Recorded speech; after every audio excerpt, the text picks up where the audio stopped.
CBSE teacher. Viewers, I want to talk about the struggle and its impact after the Gorbachev reforms. Last time we studied Gorbachev reforms, which changed the ideology of Soviet Russia and other countries.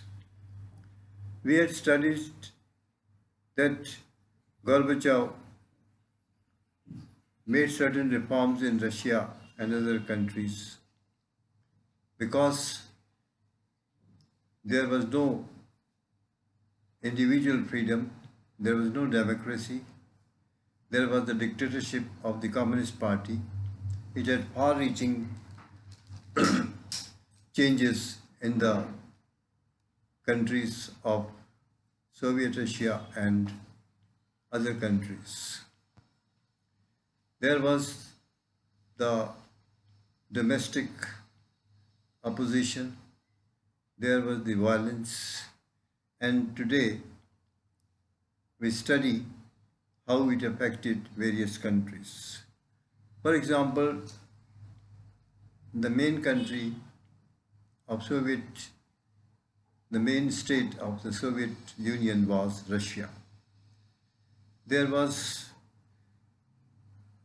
in Russia, there was the violence, communal violence in Chechnya and Dagestan.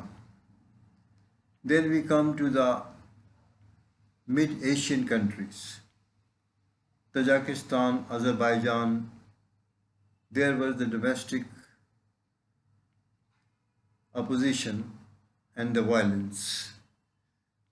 In Georgia also, it was split into the two states. Then we find that because from the period 2000 to 2000 onwards, Soviet Union was a wealthy country because of the mineral wealth, the oil, the mineral wealth, oil and the gas, and many parts of the other countries, they were getting benefit from these natural resources which had progressed them. For example, in Tajikistan, Turkmenistan, Uzbekistan, Azerbaijan, they were exporting the oil and the gas to the other countries. And when the pipelines go through the other countries, they get the tax or the rent for it. So there was, after the shock therapy, these countries were recovering.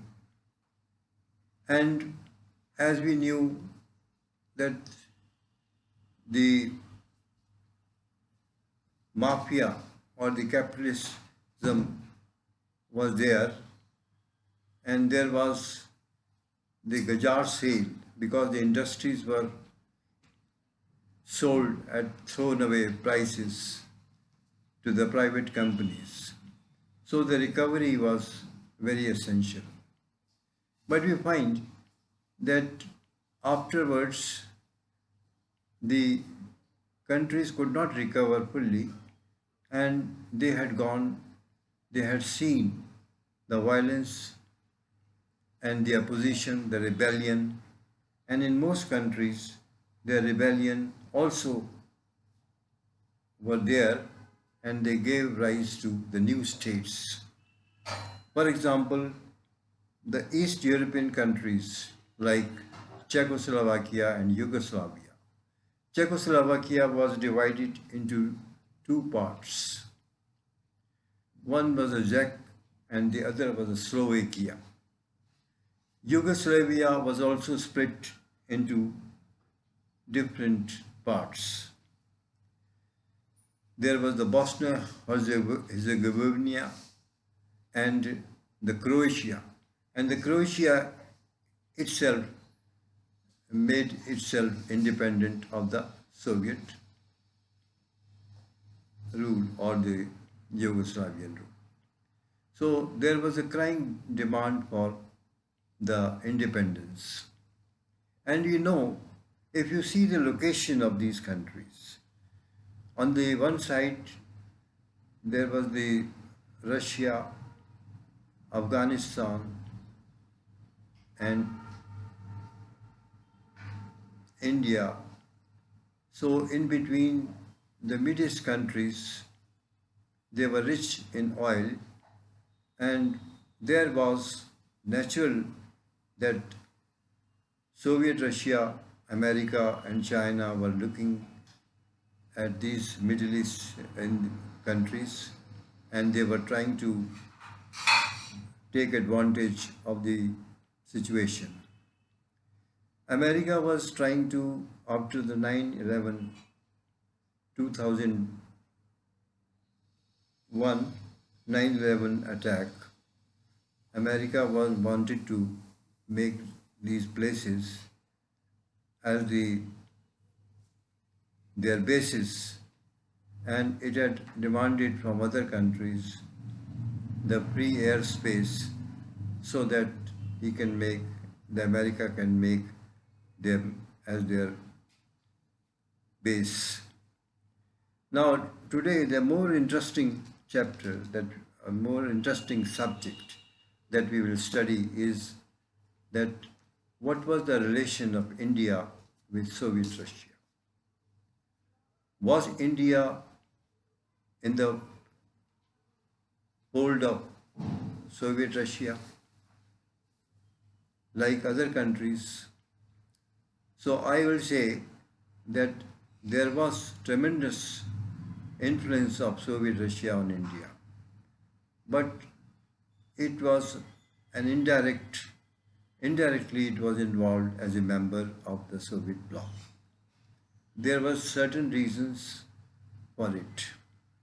Now we find the reasons on various aspects. What was the economic aspects? What was the political aspects? So if we study the economic aspect, we find that India was largely dependent upon Soviet Russia. In the beginning, Soviet Russia had given economic aid to India, and in politically if we think, we find that when the resolution of Kashmir came in the UN Assembly, Soviet Russia always sided with India. And we find that the aircrafts, the big aircrafts, the tanks, weapons, all were made by Soviet Russia in India. In economic aspect, we find that Soviet Russians help. We find the Bokaro steel plant, the Visakhapatnam steel plant, the Bhilai steel plants. All these steel plants were made with the help of Russian aid. So, economically and politically, Soviet Russia came to the rescue of India, and in making India a very powerful country, it was with the help of Soviet Russia. We also find that atomic plants were also installed, for example, in Tamil Nadu also. The atomic plants in various states, the atomic plants were stationed in India by Russia. So today is an age of nuclear, and in the nuclear age, Soviet Russia came to the rescue of India. So I won't call India as a member of the Soviet bloc, but disguisedly or in indirect way, India was a member of the Russian bloc. Then we recall to our mind the 1880 uh, conditions, 80, on 18 articles we signed Indo-Russian Treaty in 1971. The Indo-Russian Treaty was a defense treaty. It was a defense agreement. We signed 80 agreements with Soviet Russia in order to strengthen our country. So in a nutshell, the examiner may ask you, do you think that India was a member of the Soviet bloc, or what type of influence Russia, Soviet Union exercised on India?